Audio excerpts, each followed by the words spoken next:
নমস্কার, স্বরচিত কবিতা পাঠের আসর উপস্থাপনায় আমি নিশির কুমার হাজরা। বিশ্ব মাতৃত্ব দিবসে সকল মাকে সশস্ত্র প্রণাম জানিয়ে আজ আমরা শুনব কলকাতা ক্যানিং থেকে রায় পিয়ার স্বরচিত কবিতা মা। সংবাদ কিরণমালা টিভিতে আপনারা এখন শুনছেন স্বরচিত কবিতা মা। কণ্ঠে রায় পিয়া, কলকাতা ক্যানিং থেকে। আজ মাতৃদিবসে সকল মায়েদের সম্মান জানানোর আমার এই ছোট্ট প্রয়াস। আমার লেখা কবিতা মা। মা ছোট্ট এক অক্ষর, মমতার স্বাক্ষর।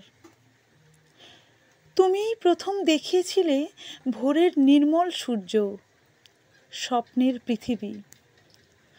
আপন সন্তানের দিতে নিশ্চিন্ত জীবন, প্রহরী যক্ষের ন্যায় তোমার সহস্র নয়ন।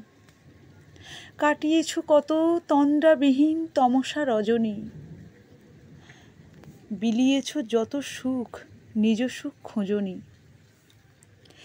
তুমি স্রষ্টাকেও সৃষ্টি করেছ, বাঁচিয়ে রেখেছ যুগ যুগ ধরে মধুর অনুরাগে। মা টেরেসা, ভারত মাতা, মহামায়া, সে তো তোমারই প্রতিরূপে। বা ফুটপাতে হিমশীতে যে মা তার শেষ সম্বলটুকু সন্তানের ঢাকে। প্রাণ ভরে যা দিয়েছ, মরে গেলেও খেদ রবে না। তাই তোমার তুলনা শুধু তুমি, আর কেউ হবে না।